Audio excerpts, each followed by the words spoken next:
Warahmatullahi wabarakatuh. Alhamdulillah. Nahmaduhu wa nasta'inuhu wa nastaghfiruh. Wa na'udzu billahi min shururi anfusina wa min sayyiati a'malina. May yahdihillahu fala mudilla lahu wa may yudlilhu fala hadiya lahu. Asyhadu an la ilaha illallah wa asyhadu anna Muhammadan abduhu wa rasuluh. Allahumma salli ala Muhammad wa ala ali Muhammad kama sallaita ala ali Ibrahim wa barik ala Muhammad wa ala ali Muhammad kama barakta ala ali Ibrahim fil alamin innaka Hamidum Majid. Ya ayyuhal hadirun ittaqullah wa la tamutunna illa wa antum muslimun. Bapak Ibu Neng Ayi Daramang Bu Sadayana, Bu. Alhamdulillah Bapak, mudah-mudahan sehat walafiat yang menjadi jalan kemuliaan bagi kita sekalian. Walaupun seringkali saya ungkapkan, sesehat apapun kita tetap akan kembali kepada Allah. Kita harus selalu ingat bahwa kita akan kembali kepada Allah. Kita harus wafat. Al-mautu haq, bahwa kematian itu adalah hak yang harus kita terima. Oke, judulnya karena ini masih berhubungan dengan bulan haji, jadi saya membuat judul tentang keteladanan keluarga Nabi Ibrahim. Karena secara khusus di bulan Zulhijjah ini banyak amalan yang Allah perintahkan untuk mengikuti amalan atau milah Nabi Ibrahim. Secara khusus ibadah haji yang di dalamnya sudah kita lakukan kurban yang tadi dijelaskan. Alhamdulillah barusan kita sudah dengar ayat suci Al-Quran dari Dede ya. Mudah-mudahan cepat hafid. Mudah-mudahan amal kebaikan yang beliau lakukan menjadi amal jariah bagi kita yang membantunya. Hadirin sekalian, pernah saya sampaikan dalam Al-Quran hanya ada 2 manusia yang Allah jadikan uswatun hasanah, contoh kebaikan, yakni Nabi Muhammad SAW dan Nabi Ibrahim. Karena 2 keluarga Rasul yang mulia ini lengkap kemuliaannya pada keluarganya. Suaminya soleh, istrinya solihah. Kemudian dijamin masuk surga istri-istri Rasulullah. Putra-putrinya juga soleh-solihah. Nabi Nuh, Nabi dijamin surga, tapi istrinya kan durhaka punya. Anaknya Kan'an juga ditenggelamkan durhaka. Nabi Lut juga sama, istrinya durhaka. Sampai kalau kita lihat web itu di Timur Tengah itu ada batu yang berbentuk seperti ibu-ibu, itu disinyalir itu batu patung istrinya Nabi Lut yang dijadikan batu. Wallahu a'lam punya. Itu pelajaran bagi kita. Kemudian wanita yang mulia, sering saya sampaikan, wanita yang mulia hanya 4 sabda Rasul. Di antaranya Siti Asia. Beliau solihah tapi suaminya durhaka, bahkan membunuh istrinya sendiri, kan itu Fir'aun punya. Tetapi pada diri Rasulullah SAW dan Nabi Ibrahim, beliau soleh, istrinya solihah, putrinya juga solihah. Mudah-mudahan Allah berikan kemuliaan itu kepada kita sekalian. Setidaknya mudah-mudahan Allah kumpulkan kita bersama beliau kelak di surganya. Bu, dalam Al-Quran surat Al-Ahzab, mohon maaf tidak ditulis di tulisan ini. Surat Al-Ahzab itu surat keberapa, Bu? Surat ke-33 ayat 21. Kalau Ibu ada Al-Quran nanti bisa dibuka. A'udzubillahi minasyaitonir rajim. Laqad kana lakum fi Rasulillahi uswatun hasanah. Sungguh pada diri Rasul. Laqad kana lakum fi Rasulillah, sungguh pada diri Rasulullah itu Ada uswatun hasanah, contoh yang baik.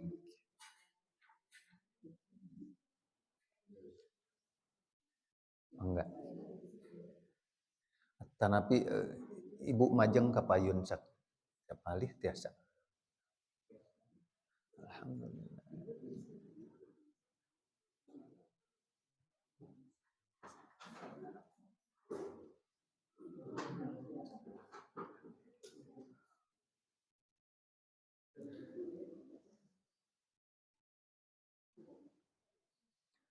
Alhamdulillah. Bu mohon maaf ini print outnya warna biru punya karena warna hitamnya teh error jadi ada warna biru. Saya ngeprint warna biru. Bu balik lagi. Laqad kana lakum fi Rasulillahi uswatun hasanah. Sungguh pada diri Rasulullah SAW itu ada uswah yang baik ya, contoh yang baik. Itu bagi siapa? Bu Allah nandai Rasulullah itu jadi contoh, tetapi kita bisa mengikuti contoh Rasulullah itu syaratnya 3. Liman kana yarjullah. Ya, kalau ibu ada Al-Quran bisa dibuka. Jadi kita bisa mengikuti bisa mengikuti contoh uswah hasanah dari Rasulullah itu syaratnya 3. Yang pertama liman kana yarjullah. Jadi kalau kita mengharap ridho Allah, mengharap wajah Allah, gitu Bu, mengharap pahala dari Allah, baru kita bisa mengikuti Rasulullah. Kalau tidak mah nggak bisa Bu, susah. Kalau kita berharap dunia tidak. Walaupun Rasulullah itu contoh bukan hanya untuk kehidupan dunia, bukan hanya untuk kehidupan akhirat, kehidupan dunia juga iya. Karena Rasulullah itu konglomerat konglomerat. Sering saya sampaikan Rasulullah punya satu tanah fadak yang keuntungannya per tahun saja itu 24.000 dinar. Iya, 24.000 dinar. Berarti kalau sekarang hampir 100 miliar, Bu. Tanah, punya tanah, tapi keuntungan dari tanah itu di Madinah itu. Hampir 100 miliar per tahun. Gitu ya. Ketika Rasulullah wafat, Siti Fatimah itu meminta itu kepada Umar bin Khattab. Karena dalam satu ayat pernah dijelaskan bahwa Rasulullah berucap kepada Siti Fatimah, ini saya berikan kepadamu sebagai bayaran mas kawinku pada ibumu yang belum aku bayar. Tetapi ketika Siti Fatimah meminta itu, Umar berucap bahwa Nabi itu tidak mewarisi dan tidak mewariskan, sehingga itu digunakan oleh Baitul Mal. Artinya Rasulullah itu kaya raya punya. Tetapi sering saya ungkap ini pelajaran bagi kita kan ini khusus bagi Rasulullah. Nah kata Rasulullah, apabila diberikan kepadaku segunung emas, maka segunung emas itu tidak akan lebih padaku lebih dari 3 hari. Akan aku sedekahkan ke depan, ke belakang, ke kanan, ke kiri, habis. Jika nyisa lebih dari 3 hari, itu hanya aku tahan untuk membayar utang saja. Maka Rasulullah wafatnya tidak meninggalkan harta. Hanya meninggalkan jubah yang penuh dengan tambalan, jubah yang penuh dengan tambalan, wadah air, jolang kalau bahasa kita. Kata Siti Aisyah, di rumah kami Rasulullah tidak meninggalkan kecuali roti kering yang dalam beberapa hari itu habis. Paling meninggalkan sebidang tanah, tapi itu sudah disodakohkan untuk pendatang, kata Siti Aisyah. Jadi kaya raya, tetapi Rasulullah itu banyak sodakohnya, punya. Tapi ketika Sa'ad bin Abi Waqqas yang kaya raya akan wafat, Rasulullah menjenguk. Sa'ad bin Abi Waqqas berucap, "Hai Rasulullah, saya kaya raya tetapi saya tidak punya keturunan kecuali seorang putri. Bolehkah saya menginfakkan kalau bahasa kita harta?" Jangan. Awalnya menyebutkan 2/3. Walau alam nanti Bapak Ibu mohon dilihat lagi hadisnya, saya juga lupa hadis riwayat siapa. Kata Rasulullah jangan. Bagaimana kalau setengahnya, kata Sa'ad bin Abi Waqqas? Jangan, kata Rasulullah. Bagaimana kalau saya infakkan, sedekahkan itu 1/3-nya? Ya, 1/3 juga banyak, kata Rasulullah. Ya, karena engkau lebih baik meninggalkan ahli warismu dalam keadaan kaya daripada miskin meminta-minta.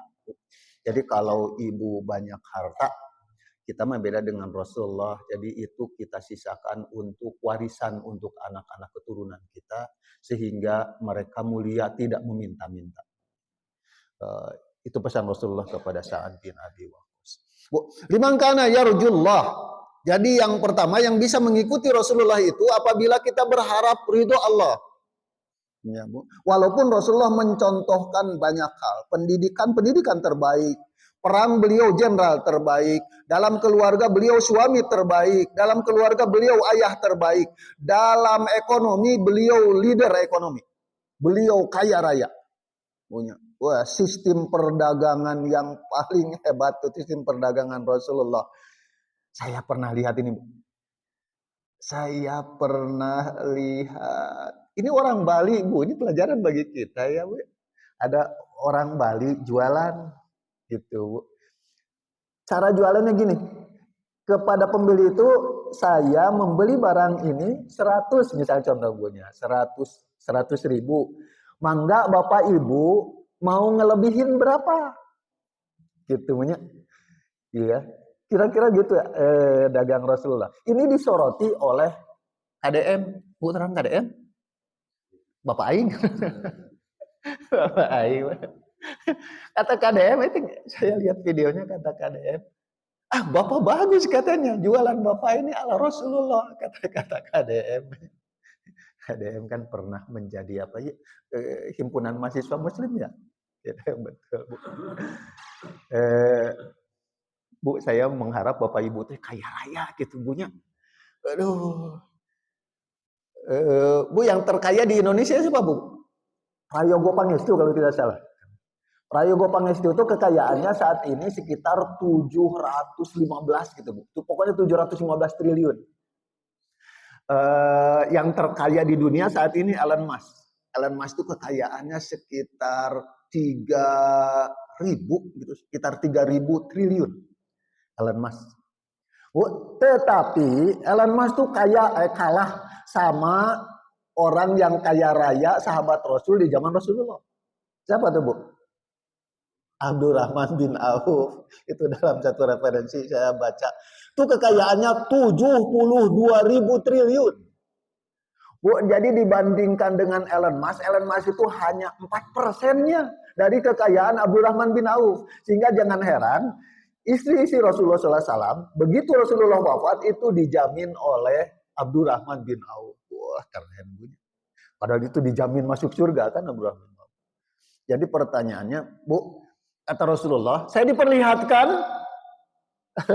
kalau bahasa kita, sahabat diperlihatkan pintu surga. Saya berdiri di depan pintu surga kalau bahasa kita. Yang pertama kali masuk surga itu orang-orang miskin. Karena tidak ada pertanyaan terhadap kekayaannya. Sementara orang yang kaya tertahan masuk surga. Karena yang harus dihitung dulu kan punya. Itu bedanya 500 tahun sabda Rasul. Belum lagi 500 tahun teh. 500 tahun dunia apa 500 tahun akhirat. Wallahu alam. Kan kita hidup di dunia paling 60-70 punya. 100 sudah tidak betah hidup punya. Ini bedanya 500 tahun gitu.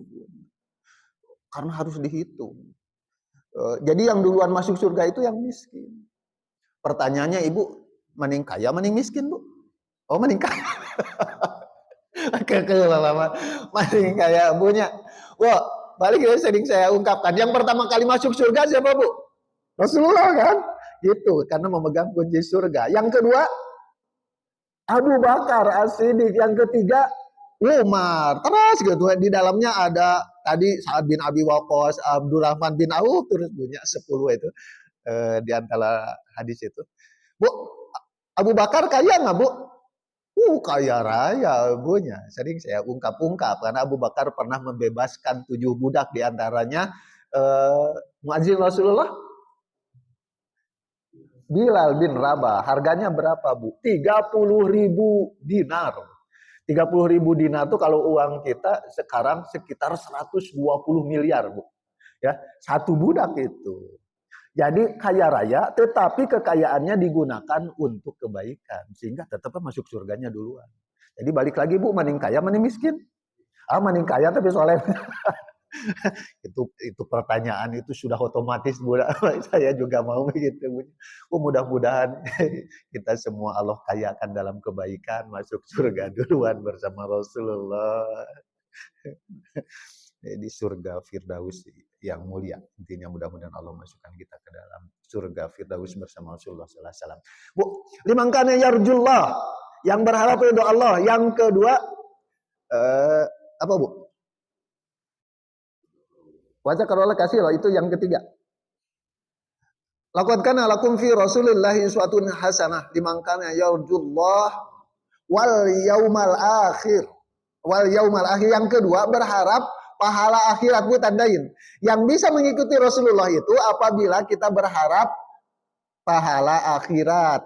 Tujuannya akhirat. Bu, niatkan segala sesuatu itu untuk pahala kemuliaan akhirat. Karena dunia otomatis punya. Ya. Kemudian yang ketiga tadi, wazakarollaha katsiro, yang zikir banyak. Bu, kita mah sering kali lupa, punya. Jangankan dalam kehidupan sehari, sholat ge sering kali ngelamun, punya. Mudah-mudahan Allah khusyukkan kita. Bu, berikutnya Nabi Ibrahim. Bu, Nabi Ibrahim, Ibu bisa buka salah satunya pada surat An-Nahl. Bu, surat An-Nahl surat keberapa? 16, betul. An-Nahl ayat 120, Bu. Inna Ibrahim kana ummatan qanitan lillahi hanifa wa lam yakun minal musyrikin. Biasa dibuka. Surat ke-16 ayat 120. Inna Ibrahim kana ummat. Bu, istimewanya Nabi Ibrahim itu seorang diri tetapi disebut ummah. Ulama menandai saking hebatnya, Bu. Coba Nabi Ibrahim itu melawan Raja Namrud seorang diri, Bu. Kan yang bisa ngelawan biasanya tuh, Bu, banyak orang gitu ya, seperti umat. Tetapi Nabi Ibrahim seorang diri, sehingga disebut Inna Ibrahim kana ummah. Ya, seperti satu umat gitu, saking istimewa. Bu, balik lagi, Bu. Lanjut sekarang, Bu. Nabi Ibrahim itu manusia yang mulia, tetapi Nabi Ibrahim Allah perintahkan untuk mengikuti milah, Nabi Muhammad itu manusia paling mulia, tetapi Allah memerintahkan Nabi Muhammad untuk mengikuti milah Nabi Ibrahim. Oke, masuk sekarang ke tulisan, Bu, yang ada di hadapan Ibu. Bu, itu dalam Al-Quran surat An-Nahl ayat 123. Bu, kita sama-sama baca. A'udzu billahi minasyaitonir rajim. Tsumma auhayna ilaika tabi' millata Ibrahim hanifa wa ma kana minal musyrikin. Rais mohon dibacakan. Anit tabi' millata Ibrahim hanifan. Artinya,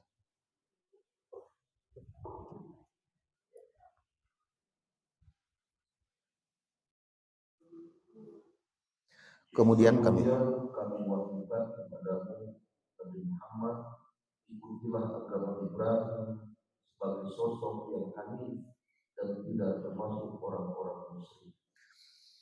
Ya, jazakumullah khair. Terima kasih, Bu. Bu, secara khusus di bulan Zulhijjah ritual haji umroh, Bu, termasuk kemarin kita kurban punya, itu kan milah Nabi Ibrahim. Dari mulai apa itu, dalam satu riwayat Nabi Ibrahim itu tidur di Muzdalifah, kemudian mimpi, dan mimpinya menjadi perintah untuk menyembelih putranya, begitu bunyi. Ketika disampaikan kepada putranya, padahal putra yang diinginkannya, karena kesabaran putranya. Kalau bahasa kita mah ayah mau menyembelih putra, kan beren anaknya teh bilang Hari ayah gelo kan beuring kitu punya. Gitu ya Allah ya Robbi. Tapi ini seorang anak coba ABG, Bu. Wahai ayah lakukan. Satajiduni insyaallahu minas sabirin. Wahai ayah lakukan. Insya Allah engkau akan mendapati aku sebagai orang yang sabar. Coba Bu. Saking istimewanya ini ketaatan seorang anak kepada ayahnya. Jangankan disuruh gitu. Kalau kita mah disuruh kadang gitu punya. Ini mah disembelih saja nurut gitu punya. Sehingga ini diabadikan dalam Al-Quran. Saya selalu menandai bahwa ini ketaatan seorang anak paling spektakuler di muka bumi gitu punya. Keluarga Nabi Ibrahim. Istrinya sama-sama salihah gitu punya. Saya pernah sampaikan kepada ibu. Kan Nabi Ibrahim dengan Siti Sarah itu sampai usia tua tidak dikasihkan keturunan kan gitu punya. Sampai di Hitan saja Nabi Ibrahim pada saat usia berapa tahun, Bu? Ya, di Hitan saja pada usia 80 tahun. Pakai kampak dalam hadis riwayat Imam Muslim, pakai kampak yang terbuat dari batu. Juga nanti lihat ya. Bapak mah kuat. Ya, ya Allah. Sampai nandangin, alasannya pernah saya bahas punya. Nabi Ibrahim punya keinginan, ingin putra. Itu salah satu ujian kepada Nabi Ibrahim. Nabi Ibrahim hebat, tetapi ketika Nabi Ibrahim meminta putra, itu Allah uji, gak dikasih putra sampai usia tua. Bu, sampai dalam satu riwayat itu nunggunya gak tanggung-tanggung, Bu. 80 tahun nunggunya, berdoa mau putra. Gak dikasih, setelah 60 tahun, kemudian ke rumahnya ada tamu malam-malam, kan pernah saya sampaikan punya. Ada tamu malam-malam pakai jubah putih, rambut panjang, ada yang menyebutkan 5 orang, pokoknya banyak kan. Coba ibu ke rumah, tok tok tok, assalamualaikum, tamunya teh 5an, garondong, acuk bodas, tamunya 5an, pami ibu mah siapa, mau apa, kan diusir lagi gitu punya. Kata Nabi Ibrahim ketika mengucapkan salam, dijawab salamnya, dipersilahkan duduk. Coba Bu, dipersilahkan duduk. Sanes diusir. Kemudian apa Bu? Dalam Al-Quran yang ditulis, Nabi Ibrahim itu pelan-pelan, sembunyi-sembunyi pergi ke belakang. Kemudian apa Bu? Nyembelih sapi, sapinya dibakar. Ya, didrill kalau bahasa kita mah. Kemudian disuguhkan. Disuguhkan apa? Dihidangkan kepada tamu. Coba Bu, istimewanya Nabi Ibrahim. Yang tidak kenal, dikasih makan, dijamu sapi. Wah, sapi itu awis punya. Kita mah daging kambing dia kan meser teh awis punya. Iya mah sapi, coba Bu. Anak sapi yang gemuk dalam Al-Quran, kemudian dibakar, dihidangkan ke tamu. Ketika dihidangkan, itu ditoel-toel acan Bu. Itu ditoel tenon Bu. Tidak disentuh-sentuh. Oh, disentuh pun tidak. Nabi Ibrahim kaget gitu punya. Sampai ulama menandai, dilihat tidak disentuh gitu, dimakan juga tidak. Pas dilihat kakinya ngambang, Bu. Coba ibu wangi. Oh, malam-malam laki-laki 5, rambutnya para ranjang, pakaiannya pakai jubah putih, dikasih makan tidak mau makan, dilihat kakinya tidak kena ke tanah. Coba ibu. Wah. Bu, ini dalam Al-Quran ya, ulama menandai Nabi Ibrahim itu gagah Bu. Coba Bu, dibakar nggak takut kan gitu Bu ya. Dibakar nggak takut, patung yang banyak, padahal Raja Namrud tuh Bu. Kalau di kita mah presiden yang jahat, kalau bahasa kita nggak ada apa-apanya tuh Bu dibanding Raja Namrud. Dan Raja Namrud kan kalau ada wanita cantik punya suami, diambil wanita cantiknya, suaminya dibunuh kan Bu. Sampai Nabi Ibrahim harus berbohong kepada istrinya Siti Sarah, kalau engkau ditanya oleh Raja Namrud atau oleh tentaranya tentang aku, kata Nabi Ibrahim, katakan bahwa aku kakakmu, kalau bahasa kita gitu, engkau adikku. Kan itu dalam tafsir itu disebutkan Nabi Ibrahim pernah 3 kali berdusta, diantaranya itu Bu. Ya diantaranya itu, walaupun ulama menandai itu sebagai apa, diplomasi gitu Bunya. Kemudian itu si patung kan dihancurkan kecuali yang besar. Dusta yang kedua itu ketika membunuh patung. Siapa ini yang membunuh patung? Orang tahu yang membenci patungan Nabi Ibrahim, dipanggil kan gitu. Nabi Ibrahim ketika ditanya siapa yang membunuh patung, kata Nabi Ibrahim, kenapa nanya saya? Itu kampaknya juga Patung yang besar kan, semua patung dihancurkan kecuali satu yang besar. Kampaknya digantungkan kan di patung yang besar. Kata Nabi Ibrahim, kenapa nama saya? Kenapa nanya saya? Kenapa tidak nanya patung tuh? Yang bawa kampak kan gitu ya. Kata mereka, kan patung tidak ngomong, tidak bisa ngomong. Kata Nabi Ibrahim, kenapa itu tidak bisa ngomong, engkau sembah kan gitu punya. Itu sebagai gambaran pintarnya Nabi Ibrahim. Tapi dalam tafsir itu disebutkan itu dusta Nabi Ibrahim yang kedua. Itu Nabi Ibrahim itu gagah berani. Tetapi ketika ada tamu itu, Bu, dalam Al-Quran Nabi Ibrahim takut, Bu. Bu, coba Ibu, wengi-wengi, ya terus tetiasa lari atuh Bu, badai macok. Ibu pada lari, ya 5 orang. Coba Nabi Ibrahim, sampai Nabi Ibrahim takut tidak kepala. Tapi ketika dalam keadaan itu, ya manusia yang 5 itu tadi bentuk manusia, mereka menyebutkan bahwa saya utusan Allah, ngasih tahu kepadamu bahwa Allah akan memberikan kepadamu anak yang soleh, pintar kalau bahasa kita, namanya dalam Al-Quran. Gulam al-alim, gulamul alim, saya lupa dalam surat Al-Hijr. Nabi Ibrahim bertanya, kan saya sudah tua, istri saya juga tua, kayak gitu. Tapi Allah kan kuasa gitu. Walaupun dalam tafsir itu putranya Nabi Ishak punya. Bu, itu sebagai gambaran ulama menandai kalau kita punya keinginan yang besar, maka kita harus berbuat baik yang besar. Bahasa gampangnya gitu. Coba Bu, wami ibu ayat tamu, wangi-wangi, ya 5an tidak dikenal, loh yuk ibu mencit sapi, ya bakal dipasihan putra. Ya Allah ya Rabbi, itu gambaran Bu Nabi Ibrahim. Bu teruskan heula Bu. Bu, intinya pada diri Nabi Ibrahim itu ada contoh tadi suami yang soleh, istri yang solihah, ya. Karena Nabi Ibrahim sudah tua itu tidak punya anak, kan diperintahkan oleh istri yang pertamanya Siti Sarah untuk menikahi Siti Hajar kan gitu punya. Kan itu juga contoh yang berat bagi kita mabunya. Membiarkan atau memerintahkan suaminya untuk menikah lagi. Kan kita mah berat punya gitunya. Justru Siti Sarah itu memerintahkan suaminya untuk menikahi Siti Hajar, dan dari Siti Hajar itu punya putra Nabi Ismail. Bu, wajar kalau beliau cemburu, dia Siti Sarah ingin punya anak sementara dia belum, Siti Hajar punya anak, sehingga kalau bahasa kita dipisahkan punya. Ulama menandai itu kecemburuannya besar juga Siti Sarah. Dan ini tentunya berhubungan dengan perintah Allah. Makanya dipindahkan Siti Hajar ke Mekah. Coba Bu, lebih punya di Palestina ke Mekah.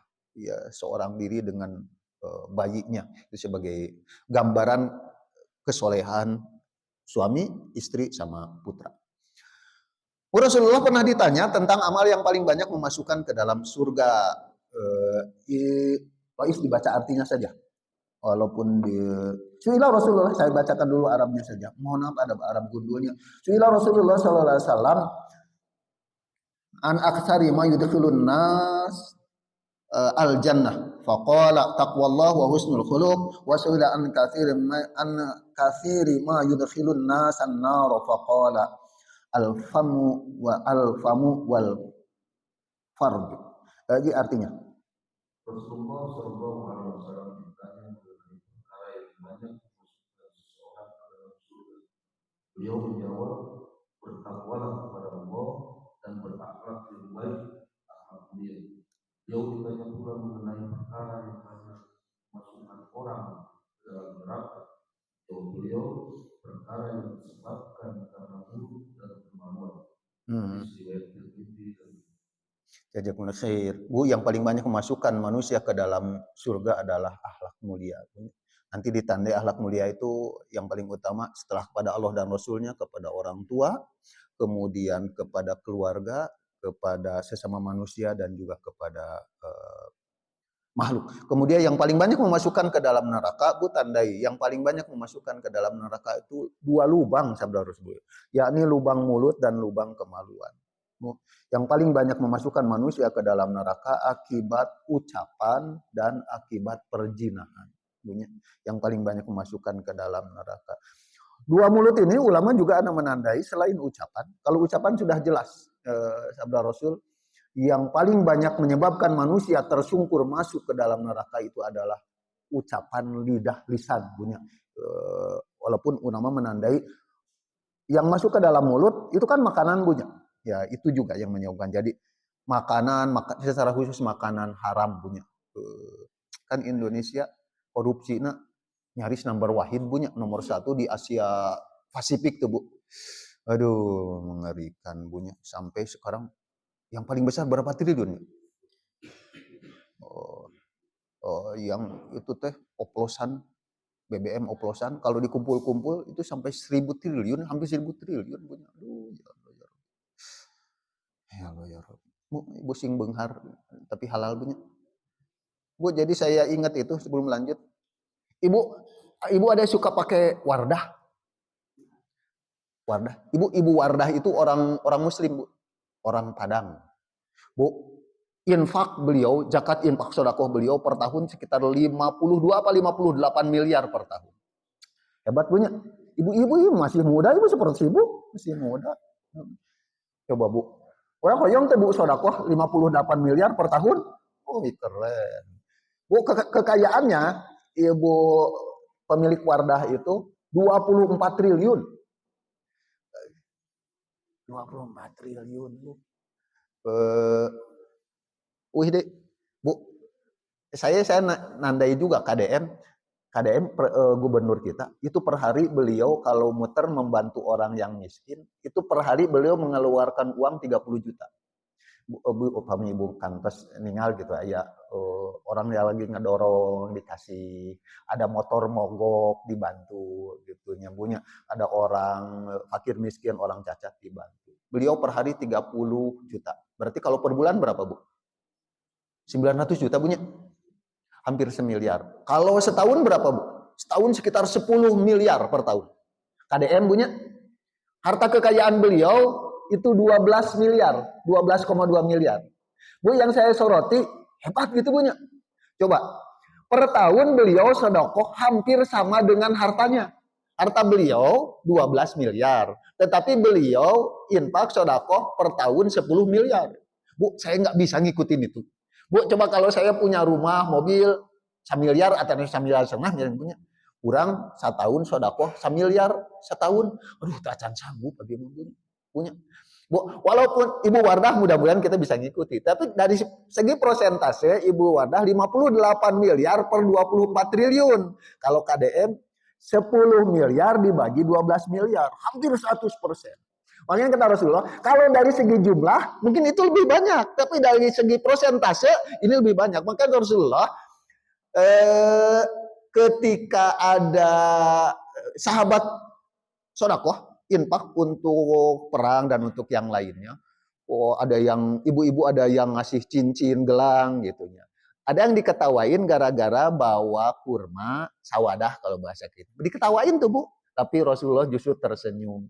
Kata Rasulullah, terkadang 1 dirham mengalahkan 100.000 dirham. Kenapa bisa begitu? Ketika ditanya, karena kata Rasulullah, dia yang memiliki 1 dirham itu, dia nggak punya lagi kecuali hanya itu. Berarti berapa persen tuh Bu? 100%. Sementara yang sedekah 100.000 dirham, dia di rumahnya masih lebih banyak lagi. Ya Bu, saya sampai nandai, saya jadi rada mirip gitunya Bu, seperti Umar bin Khattab. Umar bin Khattab suatu ketika ditanya oleh Rasulullah, Umar, berapa yang akan engkau infakkan, sedekahkan untuk jihad fisabilillah? Umar mengucapkan, setengah dari hartaku wahai Rasulullah. Umar menganggap, wah kayaknya tidak ada orang yang lebih bagus dari aku sedekahnya. Kata Umar, tiba-tiba datang Abu Bakar. Abu Bakar, berapa yang akan engkau infakkan? Kata Rasulullah, seluruh hartaku. Kata Abu Bakar. Sampai Rasul bertanya, lantas apa yang kau sisakan untuk anak dan istrimu? Cukup Allah dan Rasulnya saja. Sampai kata Umar, selamanya saya tidak akan bisa mengalahkan Abu Bakar As-Siddiq. Yo, padahal Umar hebat. Makanya Rasulullah, Abu Bakar, Umar. Walaupun saya sering nandain Umar. Umar tuh masuk Islam urutannya ke-40 Bu. Ya, ke-40. Tapi Umar berjanji. Kalau bahasa kita, engkau mendahului aku masuk Islam, tapi saya akan menyusul engkau sabaqakum ilal jannah. Tapi saya akan menyusul engkau untuk masuk ke dalam surga. Bu, dari urutan ke-40 jadi urutan kedua masuk surganya. Wah, hebat sekali itu, Bu. Bu, kalau kita baca sejarah orang-orang soleh, kita tuh nggak ada apa-apanya, Bunya. Mau ibu-ibu. Ketika Siti Fatimah bertanya, saya lupa Bu hadisnya. Wahai Rasulullah, siapa wanita yang paling duluan masuk surga? Saya lupa namanya siapa ibunya. Wahai Fatimah, itu seorang ibu, saya lupa. Itu di pinggiran kota Madinah. Ibu, ini Siti Fatimah. Bu, ada nih Pak? Siti Mutia. Alhamdulillah Bu. Bu, yang saya tandain gini, ini pelajaran buat saya Bunya. Siti Fatimah itu penasaran, mau tahu seperti apa itu wanita yang duluan masuk surga itu. Dia datang itu, siang-siang datang bersama putranya, ya, putranya Hasan, saya lupa. Jadi berdua, diketok kalau ya, Assalamualaikum. Kata singgul siapa di luar? Saya Fatimah, katanya gitu. Kemudian saya mau silaturahmi kalau bahasa kita mah. Dengan siapa engkau? Dengan putraku Hasan. Kata Siti Mutia, sorry kalau bahasa kita mah, saya belum dapat izin dari suamiku untuk menerima tamu laki-laki. Tapi kan anakku masih anak-anak, kalau Siti Fatimah tidak mau tahu, pokoknya saya tidak menerima, tidak dapat izin untuk menerima laki-laki. Oh, kemudian besok datang lagi saja, katanya, saya minta izin dulu, Bu, pulang lagi, besok datang lagi. Siti Fatimah datang bersama Hasan dan Husain, ketok lagi, gitunya. Siapa engkau? Saya Siti Fatimah. Oke, dengan siapa engkau? Dengan Hasan dan Husain.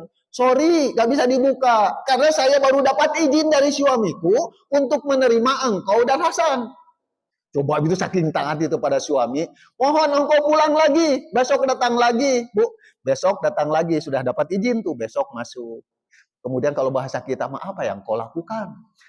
Sehingga engkau istimewa kalau bahasa kita mah. Kata beliau, saya kalau masak, ya, saya kalau masak, saya hidangkan makanan, kemudian saya simpan cemeti.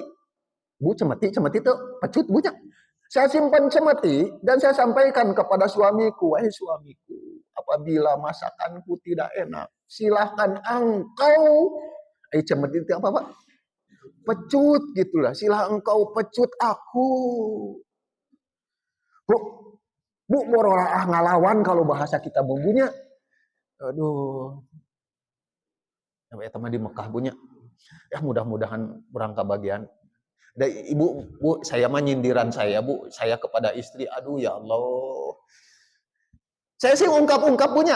Bu, siapa orang yang paling berjasa kepada Ibu? Jawabannya kan suami Bunya. Kalau tanya pada suami, Bapak siapa orang yang paling sering pika sebelen kepada Bapak? Jawabannya teh istri. Kalau saya tanya kepada suami, balik Bu sama Bu. Bu, Bapak, siapa orang yang paling berjasa pada Bapak? Menyediakan makanan, nyuci pakaian, ngurus anak-anak, melahirkan anak-anak. Ibu ada melahirkan sakit Bu? Sakit Bunya. Yang paling utama, suami bisa bebas dari zina. Siapa yang paling berjasa? Jawabannya Ibu. Saya nanya kepada Ibu, Ibu, siapa orang yang paling pika sebelen ke Ibu? Sok nanya ngerai tiap hari. Jawabannya siapa Bapunya? Aduh ya Allah, yang paling berjasa saja kita sakiti Ibunya. Ini pelajaran buat saya Bunya. Aduh, pada diri Nabi Ibrahim, pada diri Rasulullah itu tidak ya Allah ya. Ya Allah ya. Iya materinya siurkan nih di awas heula. Iya. Oh. Yang kedua, akhlak mulia. Dibaca lagi ya Rois penjelasannya akhlak mulia. Akhlak mulia sudah lengkap dicontohkan oleh Rasulullah SAW dan Nabi Ibrahim AS serta keluarganya. Sedangkan secara khusus bulan Dzulhijjah ada rangkaian ibadah yang Allah perintahkan untuk mengikuti miladnya Nabi Ibrahim yang juga memberikan contoh ketaatan seorang ayah, istri dan anak. Oke. Nomor 2. Nomor 2, meneladani keluarga Nabi Ibrahim alaihissalam. 1, akhlak mulia kepada orang tua. Oke. Bu, mohon maaf kalau saya tuliskan di sini intinya saja Quran dan hadisnya. Kalau aplikasi dari contoh Nabi Ibrahim mungkin saya sampaikan lewat ucapan saya. Bu, kita sama-sama baca nih perintah untuk berbuat baik pada orang tua dalam Al-Quran surat Al-Isra ayat 23. A'udzu billahi minasy syaithanir rajim. Wa qadha rabbuka alla ta'budu illa iyyahu wa bil walidaini ihsana. Imma yablughanna عندك الكبر أحدهما أو كلاهما فلا تكن لهما أف ولا تنهرهما وقل لهما قولا كريما. Artinya, Tuhanmu telah memerintahkan agar kamu jangan menyembah selain Dia dan hendaklah berbuat baik kepada ibu bapa. Jika salah seorang di antara keduanya atau kedua-duanya sampai berusia lanjut dalam pemeliharaanmu, sekali-kali janganlah engkau mengatakan kepada keduanya perkataan A, dan janganlah engkau membentak keduanya, tetapi ucapkanlah kepada keduanya perkataan yang baik. Quran surat Jazakumullah khair. Saya pernah diprotes oleh ibu-ibu, Pak, katanya gimana berbuat baik kepada orang tua? Dah kami mah manula, ibu bapak kami sudah wafat kan gitu punya. Justru kita tinggal tobat punya. Setidaknya sering saya ungkapkan, Rasulullah setidaknya mengajarkan kepada kita 6 hal berbuat baik kepada orang tua kita yang sudah wafat. Yang pertama, mohonkan ampun. Dalam hadis, orang yang lagi disiksa tiba-tiba dihentikan siksaannya dan disimpan pada posisi yang mulia gara-gara anaknya memohon ampun. Ya, jadi kita untuk orang tua kita mohonkan ampun, kemudian doakan mereka untuk kemuliaan mereka, kemudian bayarkan utangnya, Bu. Karena utang itu, seorang muslim yang meninggalkan utang itu disiksa terus-menerus punya sampai utangnya dibayar. Dalam hadis, saya lupa hadis riwayat Bukhari Muslim, al-maitu mu'alakum bidainihi hatta yuqdo'an. Seorang mayit itu disiksa, seorang mayit itu tergadai oleh utangnya sampai dibayarkan untuknya. Kemudian laksanakan wasiatnya, Bu, dalam Al-Qur'an 172 surat Al-Baqarah, ya. Jangan sampai kita merubah wasiat, punya. Jangan sampai merubah wasiat. Laksanakan wasiat karena wasiat itu utama. Kecuali kalau misalnya orang tua kita wasiat ini setengahnya untuk masjid, itu jangan, Bu. Ya, karena wasiat maksimal berapa tadi? 1/3 gitu ya, karena itu hak ahli waris. Mohonkan ampun, doakan untuk kemuliaan mereka, kemudian bayarkan utangnya, laksanakan wasiatnya. Bu, lakukan silaturahmi kepada keluarganya atau teman kerabat. Saya nandai Abdullah bin Umar ketika bertemu dengan ayahnya Umar bin Khattab. Dia lagi naik kendaraan, Bu. Saya sampaikan kepada ibu-ibu kemarin ya. Kendaraannya, dia turun dari kendaraan, dikasihkan itu kendaraannya kepada teman Umar bin Khattab. Bu, aduh itu tuh contoh saya mah nggak bisa, Bu. Coba, Bu, saya bawa mobil, ketemu dengan rencangan Abah, dipastikan itu mobil, Abi naik angkot, merenya punya. Ada ya, itu Abdullah bin Umar. Aduh, hebat gitu, punya. Gitu. Jadi silaturahmi dengan keluarganya. Kemudian yang terakhir, lanjutkan perbuatan baiknya. Karena perbuatan baik itu apabila kita mencontoh perbuatan baik seseorang, maka pahalanya selain untuk yang melakukan juga ditransfer kepada orang yang mencontohkannya. Jadi kalau ada kebaikan dari orang tua kita, terus lakukan mengikuti kebaikan orang tua kita, insya Allah pahalanya ditransfer. Kalau dosa jangan, punya, nanti pahalanya dosanya ditransfer atau punya, jangan, punya. Bu, saya sering ulang-ulang ini, terutama untuk adik-adik yang masih muda. Mudah-mudahan kita kaya raya. Apa yang dilakukan oleh Budi Hartawinata, pengusaha yang kaya raya di Surabaya. Ketika ditanya, apa kunci sukses engkau? Engkau kaya raya, perusahaanmu maju terus, dan engkau mulia. Kata beliau, kuncinya satu, saya memperlakukan orang tua saya seperti raja. Kata beliau, ya, maka hartaku atau kemuliaanku akan seperti harta kekayaan raja, akan mulia dan kaya raya. Sebaliknya kata beliau, jangan perlakukan orang tua kita seperti pembantu. Kurang masuk dibaliknya. Maka hartamu akan seperti pembantu, kemuliaanmu akan seperti kemuliaan pembantu. Bu, makanya ibu pami gaduh putar atau diwiat-wiatkeun ka emak punya gitu. Itu pilih separto sedikit pembantu. Bu, aduh, Bu, saya merasakan betul kalau misalnya kita memuliakan orang tua, boro-boroan ke orang tua, insya Allah rezeki itu dimudahkan, Bu. Ada itu mah sudah janji Allah, punya birru walidaikum fabirru abnaakum. Bu, direngsekeun lah itu contoh. Rois dilanjutkan tulisan yang bawah. Seorang mendatangi Nabi. Seorang mendatangi Nabi Sallallahu Alaihi Wasallam berkata, wahai Rasulullah, sungguh aku memiliki harta dan keluarga, dan ayahku memiliki harta dan keluarga. Namun dia ingin mengambil hartaku untuk diberikan kepada keluarganya. Rasulullah Sallallahu Alaihi Wasallam bersabda, kamu dan hartamu adalah milik ayahmu. Oh, Bu, aduh, Bu sering kali saya ingat tentang pertanyaan seorang jamaah itu, Bunya. Aduh, ini sering saya ungkap-ungkap karena ini mengingatkan diri saya. Seorang jamaah itu, wahai saya ada pertanyaan untukmu. Ibuku menumpang di rumahku dan sekarang ada masalah dengan istriku. Ulangi pertanyaanmu. Kata jamaah, ibuku menumpang di rumahku. Ulangi pertanyaanmu. Ibuku menumpang di rumahku. Jangan engkau potong, Syekh, pertanyaanku sebelum aku beres menjelaskan pertanyaanku padamu. Kata Syekh itu berucap, salah pertanyaanmu. Bukan ibumu yang menumpang kepadamu, namun engkau yang menumpang kepada ibumu. Harta bendamu walaupun tertulis atas namamu, itu milik ayah dan ibumu. Ini hadisnya. Ya. Anta wa maluka liwalidika. Bu, ibu jangan sakit hati kalau putra-putri ibu pedit ke ibu. Jangan-jangan ibu lebih pedit ke orang tua. Gitu punya. Dan itu mah sudah janji Allah punya. Jadi saya bersolosah ke ibu-ibu di pengajian. Ini kisah nyata, Bu, kisah nyata. Ini di Jeddah apa di Riyadh, Bu?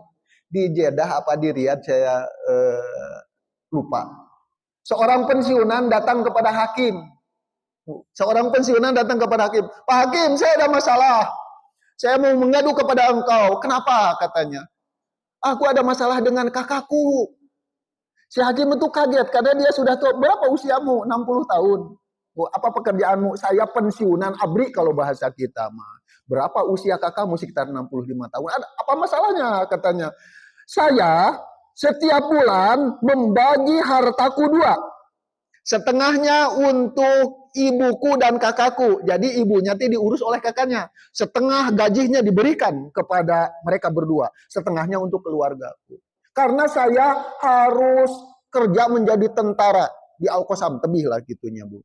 Sekarang saya sudah pensiun. Saya mau ngurus ibuku. Saya meminta kepadaku agar ibuku dikembalikan kepadaku. Sekarang saya sudah pensiun, saya mau ngurus. Tiba-tiba kakakku menolak habis-habisan. Dia tidak ngasih ibuku untuk diurus olehku. Saya mengadu kepada engkau, mohon engkau hukumi aku. Kata Pak Hakim, kalau begitu datang ke pengadilan ke sini, bawa ibumu, bawa kakakmu. Etama, Bu, begitu datang ke pengadilan, si ibu yang sudah tua itu digotong, Bu, dipegang, digendong oleh berdua mereka. Yang satu sebelahnya, yang satu sebelahnya. Walaupun ibunya masih bisa berjalan, namun tidak mau si ibunya kakinya nempel kepada tanah. Saking mereka berdua memuliakan ibunya.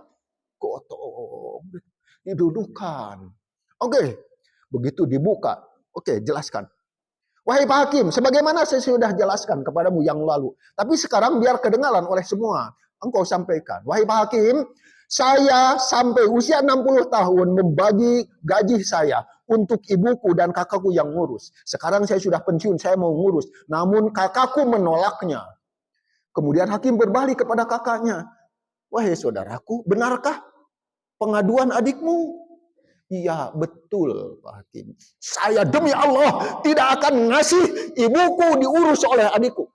Saya mau ngurus ibuku. Kata adiknya, kakak berikan kepadaku, saya tidak akan menyakitinya. Demi Allah, kata kakaknya, tidak. Apa Bu, kata kakaknya gini Bu, demi Allah, engkau tidak boleh mengambil ibuku dan engkau tidak boleh menyakiti ibuku. Kata adiknya, wahai kakak, tidak, saya tidak akan menyakiti. Ya, saya hanya ingin mengurus. Bu, kata hakim menyarankan nih, wahai saudaraku, ke kakaknya, adikmu pun punya hak untuk mengurus ibumu. Bagaimana kalau engkau gantian? Akhirnya si kakaknya luluh, Bu. Itu Bu, si adiknya sampai kalau bahasa kita nyembah-nyembah, nangis di kaki kakaknya agar diizinkan. Tapi si kakaknya, demi Allah tidak. Namun kata hakim, wahai saudaraku, engkau kakaknya, adikmu memiliki hak. Engkau izinkan dia untuk ngurus. Kakaknya akhirnya luluh dan berucap gini, engkau tidak boleh menyakiti ibuku. Dan engkau harus melakukan apa yang aku lakukan terhadap ibumu. Kalau bahasa kita mah pami dibersihan, pami ibak diibakkan. Engkau tidak boleh menyakitinya secuil pun. Engkau harus melakukan apa yang aku lakukan pada ibuku. Kata istrinya Bu, kata kakaknya, kata adiknya, insya Allah saya lakukan. Bu, itu sampai Ustadz ini menjelaskan, Bu, seruangan itu nangis menyaksikan. Ada kayak gitu. Orang yang sudah tua, 60 tahun, 65 tahun, ibunya sudah tua. Tapi mereka berebut ngurus ibunya. Kalau di kita makan kebaliknya bunya. Pak alim-alim gitu Bu. Ya Allah. Bu, akhirnya diputuskan, diurus oleh kakinya. Mereka digotong kayak gitu. Bu, yang saya soroti, saya belum bisa melakukan. Coba Bu, setengah gaji diberikan untuk ibunya. Gitu punya. Sampai saya bersolawah kepada ibu-ibu, Bu, hoyong putra ibu bager, hoyong. Sok atuh setengah nak cen. Ka ibu mertua, kayak katanya Pak Ustadz itu punya. Kita berat bagi kita punya. Padahal kalau kita mau kaya, ibu kita dahulukan, walaupun itu berat. Bu, waktu nasihat Bu, terakhir. Bu nanti baca aja Bunya. Bu ini terakhir gini Bu. Ini masih saya lupa ini kisah nyata masih di Surabaya Bu. Ini ada seorang pengusaha yang kaya masih di Surabaya. Keuntungannya per bulan sekitar 1,5 miliar. Dia nanya, saya pernah sampaikan rasanya, apa kuncinya sehingga bapak itu usahanya maju?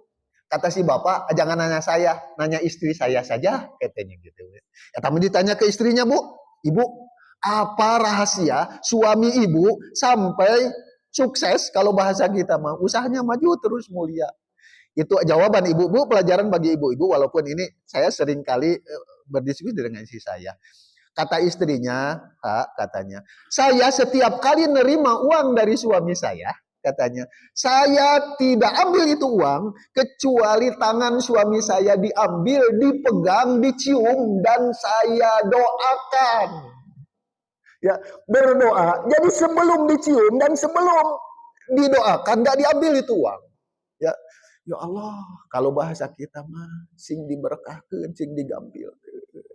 Punya kami di mah buna eta begitu tanggal hiji papa mama tanggal hiji kasok lieur nah mah ada dibagi-bagi tol jual CF atuh Bu kitu mah teu bersyukur moal nambih-nambih atuh bunya sampai saya sering kali bersorot mahal gua dapat rezeki ayo mah ngadoa heula kata saya gitunya Bu 1,5 miliar mudah-mudahan ibu masih ngelangkung bunya kan ibu wardah ge 58 miliar bunya itu sodako Bu kepada keluarga, khairukum khairul li ahlikum. Sebaik-baiknya kalian adalah kalian yang paling baik pada keluarga. Ibu paling baik pada suami, suami paling baik pada istri. Anakmu sudah pasti ibunya itu kunci. Kemudian pada sesama, pada sesama oke Bu. Kemudian pada hewan, pada semut. Bu terakhir lah. Dalam Islam Rasulullah melarang kita untuk kencing di bawah pohon. Bu kenapa Bu? Karena kalau kencing di bawah pohon nanti ada semut yang kapipisan bunya. Maut eta si semut bunya. Komo pami ibu, bapak atau senuang jengkol, juga nate langsung maut bunya. Dalam Islam begitu mulia. Bu atos tos langkung 4 menit, bu entong narosan, apa tuh bunya, awas bunya. Bu mudah-mudahan Allah muliakan kita semuanya. Mudah-mudahan Allah anugerahkan kepada kita anak-anak keturunan yang soleh, solihah ya Rabb. Aduh Bu, saya jadi ingin berdoa untuk kesolehan anak-anak kita. Alhamdulillahirabbil alamin. Allahumma shalli ala Muhammad wa alihi wa sahbihi wa sallim ajmain. Amin. Allahumma ghfir lil mu'minina wal mu'minat wal muslimin wal muslimat al ahya'i minhum wal amwat ya qadiyal hajat. Ya Rabb, ampuni dosa kesalahan kami sebesar apapun dosa dan kesalahan kami ya Rabb. Secara khusus kepada orang tua kami ya Rabb. Ya Rabb, Engkau melarang kami untuk berucap kepada orang tua kami, ya Rabb. Namun ucapan terlalu kecil, tak terhitung kami lakukan. Bahkan seringkali kami membuat ibu bapak kami menangis kecewa karena ucapan kami dan perbuatan kami, ya Rabb. Ya Rabb, jangan pernah Engkau hukum dan siksa kami jika kami salah dan lupa, ya Rabb. Ya Rabb, terkadang anak kami menyakitkan kami. Ya Rabb, bisa jadi apa yang kami lakukan kepada orang tua kami jauh lebih dahsyat menyakitkan mereka daripada ucapan anak-anak keturunan kami, ya Rabb. Ya Rabb, jangan pernah Engkau hukum dan siksa kami dengan anak-anak kami yang menyakitkan kami, ya Rabb. Sebaliknya, anugerahkan kepada kami anak-anak keturunan yang soleh, solihah, ya Rabb. Rabbana hablana min azwajina wa dzurriyyatina qurrata a'yun waj'alna lil muttaqina imama. Ya Rabb, anugerahkan kepada kami keluarga sakinah, mawaddah, warahmah. Ya Rabb, suami dan istri, anak-anak keturunan, keluarga yang soleh, solehah, menyenangkan kami, memuliakan kami di dunia dan di akhirat. Rabbana atina fid dunya hasanah, wa fil akhirati hasanah, wa qina azabannar. Wa sallallahu ala Muhammad wa alihi wa sahbihi wa sallim ajmain. Alhamdulillahi rabbil alamin. Assalamualaikum warahmatullahi wabarakatuh.